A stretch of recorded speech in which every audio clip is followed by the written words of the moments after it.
too empty to die, too quiet to cry.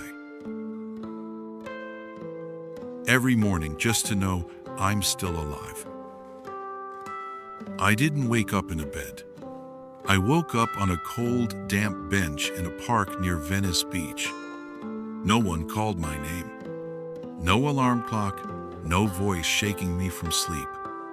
Just a biting chill that crept through the holes in my jacket, forcing my body to curl up in the last instinct of survival. And in that hazy moment between dream and wake, one thought floated in my head. Still alive? Not a thank you. Not relief. Just a confirmation, like checking if my body still responds. The feeling of waking up when you no longer have a home, a job, or anyone waiting. It isn't quite emptiness. It's drift. Drifting through the night. Drifting out of identity.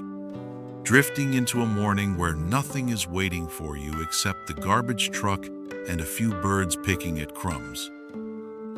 Maybe the scariest part isn't losing everything.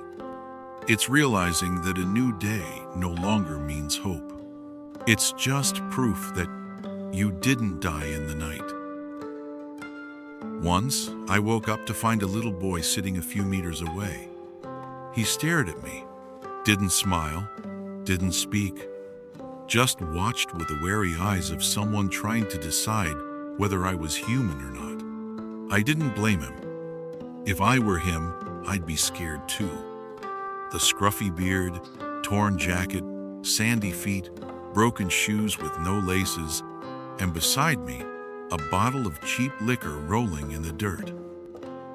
That wasn't the image of a man.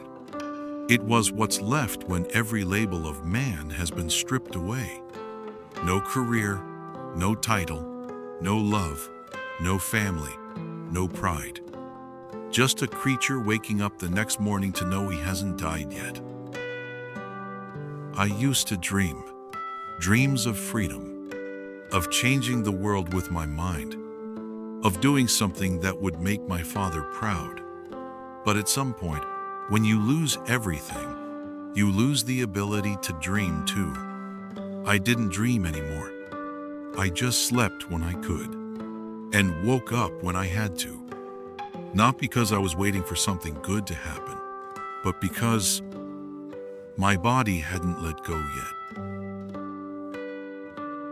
The body is the last to resist, and it's starting to give up. There were times I couldn't remember when I last ate. My stomach didn't feel hunger the way people normally do. It didn't growl. It didn't protest. It just burned quietly, like a tiny fire consuming itself in silence. I started vomiting blood. First, faint streaks in the saliva. Then pinkish threads that looked like rust swirling in water. I knew something inside me was breaking, but I didn't go to the hospital. Not because I was afraid, but because I didn't believe I deserved to be healed. Someone like me, filthy, defeated, rotting slowly, what right did I have to ask for rescue?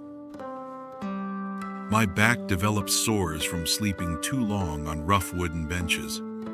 They weren't deep, but they never dried. Every time I stood, I felt the sting, and the blood soaked through my shirt. But I got used to it. The same way people get used to washing their hands in cold water, I got used to rising with pain. The body still moved, like an old macchina, no longer smooth, but not completely shut down. I dragged myself through the streets, begging for coins. Then I went back to my spot, hugged a cheap bottle of liquor, and drank until the world vanished. That wasn't drunkenness. That was me turning off the signals. This body, once the vehicle that built an entire tech empire, was now a rusted car, and I was just a passenger trapped inside. I didn't want to take care of it anymore. No showers, no haircuts, no food with nutrients. As long as it could still move, that was enough. It didn't need to live, it just had to exist. There was a time I hit the gym every morning, measured supplements, counted protein grams. Now, I squatted behind a lamppost, gulping down liquor that tasted like window cleaner. I had gone from one extreme to the other, and in both, I never found freedom. Back then, I forced the body to look good. Now, I let it rot like a flower wilting in a forgotten corner.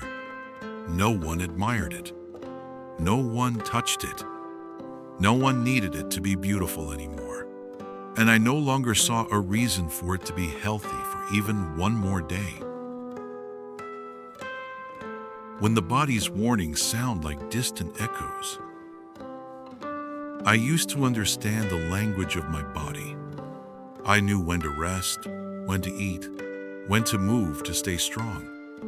I once crafted a perfect daily routinian optimized system to function at peak. Now I was a half-dead man pushing my body through the day on autopilot, no longer reacting to hunger, to fatigue, to pain, only reacting to one thing: whether there was still half a bottle left from last night. One morning, I woke up and collapsed at a public sink near the train station. Hypoglycemia. My vision blurred. My heart thudded out of rhythm, like a drum losing its beat. I dropped to my knees, grabbing the cracked porcelain rim, cold sweat pouring down my spine. No one helped me, but no one pushed me either. Just a few passing glances eyes I had learned never to meet. I stayed there maybe 10 minutes. Couldn't stand. Didn't have the strength to yell. Didn't have the pride to ask for help. The only thing I focused on was not wetting my pants. Just that. Because I didn't want to look like someone who had completely given up. Eventually, I stood. Shaky, unsteady, but I walked out like nothing had happened. No complaints, no cries for help. I was too used to hiding. Even when my body screamed in silence, I ignored it. Like a man forcing himself to walk with a broken leg just so no one sees the weakness in his eyes. I don't know why I feared pity so much. Maybe because it made me feel small. Once, people looked at me with awe, envy, expectation. Now, that look of pity, it sliced through whatever was left of my pride like a blade to flesh. I would rather die quietly than have someone look at me and think, "Poor man." When pleasure isn't joy, just proof you're still alive, here's a shameful truth most who've fallen far understand. Desire doesn't die when your life collapses. It just changes shape, no longer burning bright. It becomes a mindless rhythm, like a ticking clock, unnoticed, but always there. I masturbated, not for pleasure, not for craving, just reflex. Like testing whether my body still functioned. No arousal, no images in my head, no fantasy, just a mechanical act on a silent evening under the flickering streetlight near an abandoned bus stop. Once, I was proud of my discipline. I held myself to rigid standards, thought I was better than men who followed lust like blind dogs. But now, I was a twisted echo of that man. No control, no principle, no dignity left to protect. I knew I was broken, but there was no reason to fix anything. No one watching, no one waiting for me to rise again. No one left to hold myself accountable to. I once believed sex was connection. Two people touching not just skin, but soul. But after so long in isolation, I learned humans will do anything to feel like they still exist. even if only for a few seconds. Even if it ends in nothing. Even if what follows is a hollow so deep you feel disgusted just being in your own skin. I remembered a line from Viktor Frankl's Man's Search for Meaning. Man can endure any how if he has a why, but nothing I was doing had a why. Only acts. Rootless, aimless, disconnected, like a man smoking a last cigarette, not because he enjoys it, but because he doesn't know what else to do with the time. If someone had walked in and asked, "What are you doing?" I probably would have just looked up and said, "I don't know," because I really didn't. All I felt in that moment was a fragile line between man and carcass. A tiny biological twitch, like a weak heartbeat in a dying machine. A faint signal saying, "I'm still here," but no one was listening. No one was waiting. And truthfully, I didn't want to send that signal anymore. When liquor becomes a substitute for connection. I used to have hundreds of names in my contact list. Assistants scheduling my days. Friends calling with invitations. Investors emailing every hour. There were nights so crowded I didn't even remember who I'd invited. Then, when it all disappeared, only one thing remained beside me each night. A bottle of liquor. Not fine whiskey, not French wine, just cheap vodka from a corner store, bought with whatever coins I could scrape together that day. Someone once asked me, "Why don't you use that money for bread?" I didn't answer, because the answer was too long. Bread can fill you up, but it doesn't make you forget. Liquor, it blurs time. It drowns memory. It shuts down the mind just enough. It doesn't save you, but it delays the fall. Each night, I walked through familiar streets, sat beneath familiar trees, unscrewed the bottle cap, and imagined I was raising a glass with someone. There was no one really there, but in that illusion, I didn't feel so alone. Once, I needed someone to share my sadness. Now, I just needed something to drown it out. Liquor didn't judge me, didn't tell me to think positive, didn't demand effort. It just burned my throat, warmed my chest, and numbed my mind for a while. No one can stay fully awake inside their pain forever. And two chose not to stay awake anymore. I held the bottle like a child clutching a stuffed toy. It was my companion, my dinner, my sleep, my only lullaby. I wasn't drunk because drunk is still a feeling. I didn't feel anymore. I just drank to blur things out. When the wind blew cold, my body curled up. But with a few sips, I no longer felt the wind, no longer felt anyone, not even myself. Some nights, I sat for hours, staring at the bottle as if it were an old friend. I wished it would say something, answer back. Of course, it never did. And no one else did either. In the world of someone completely forgotten, liquor was the only thing that never left me. Every day, a broken copy of the last. Wake up, beg, buy liquor, find the usual spot, sleep, repeat. My days looped like a worn-out tape, replayed so many times it blurred, skipped, glitched. No climax, no dialogue, no new scene. Just a broken film projected for one audience, me. No meetings, no schedule, no one waiting for me anywhere. If I didn't wake up tomorrow, no one would call. If I disappeared, no one would search. I was once the man whose calendar made others rearrange theirs. Now I existed off-grid, and no one noticed. The cruelest thing isn't being hated. It's being forgotten. I can't remember the last time I looked in a mirror. Not because there weren't mirrors, but because there was nothing worth seeing. This face, this body, these eyes, no longer reflected any me I recognized, just a mobile shell. One day, I sat on the steps of an old church as the bell rang. Noon. 12 solemn tones echoing like they meant something. It's time. But for me, there was no time to arrive at.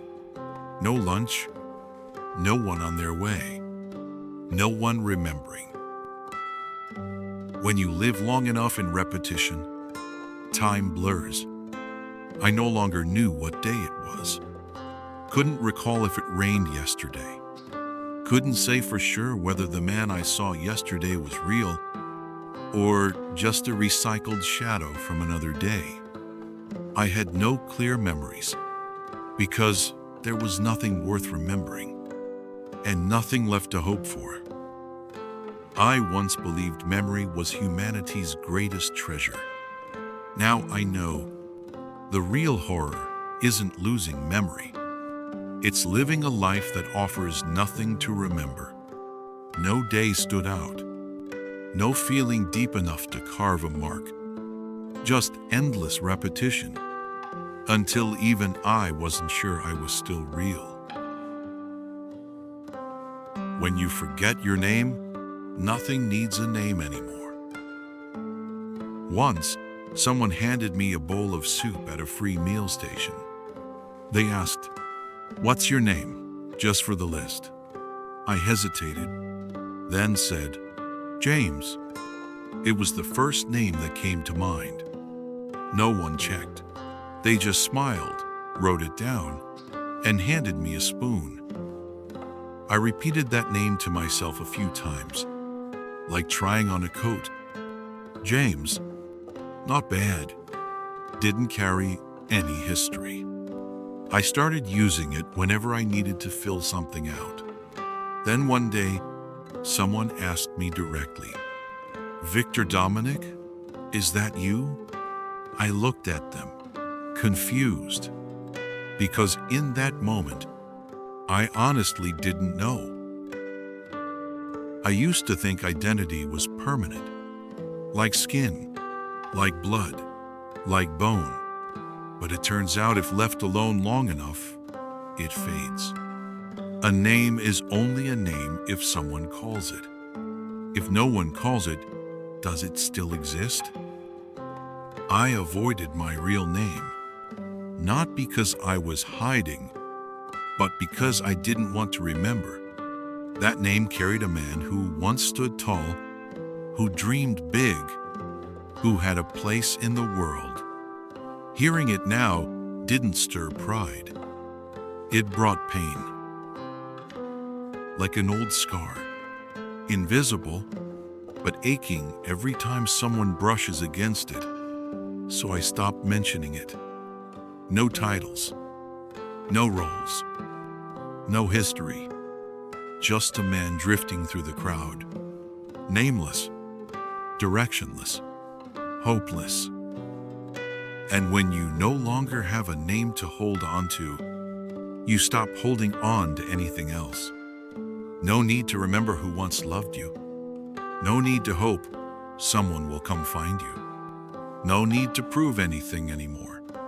Your name was the last tether to self.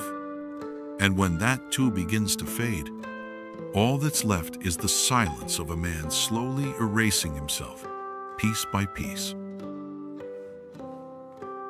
Not a man who fell, but a man who erased himself. One cold, damp afternoon, I stepped into a public restroom to escape the wind. The dim, flickering light hit a rusted mirror above the sink. I stood there, and for the first time in months, I looked. I didn't recognize the man staring back. The skin was sallow, the beard uneven, the eyes sunken, cloudy, offering nothing but tired fog. I used to know every detail of my face, which angles looked strong, which expression earned trust. Now it was all smudged, like a portrait blurred by rain.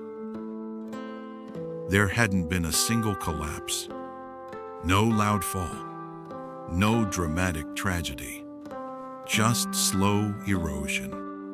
One unwashed shirt, one skipped meal, one avoided glance, one quiet lie, "I'm fine." Again, and again, and again, erasing, not breaking, until nothing remained but a blank canvas gold, pale and silent. I stared deeper into the eyes in the mirror. No light, no anger, no sorrow, only vacancy. So vast it dulled even the instinct to hate myself. I didn't feel disgust, didn't feel pity. I just didn't feel.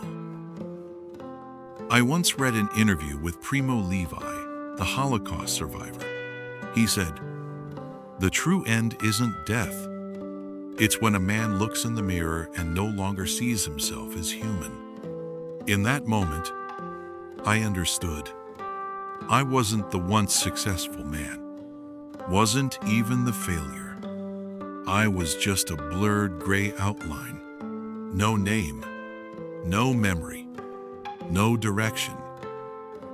I bowed my head, washed my hands under freezing water trickling from a rusted tap. But I didn't wash my face. Didn't want to look again. Didn't want to see the past. Didn't want to face the present. Didn't want to imagine the future. I just wanted the mirror to shatter, so I'd never have to face myself again. Some don't kill themselves, they just let everything die. I never thought about suicide.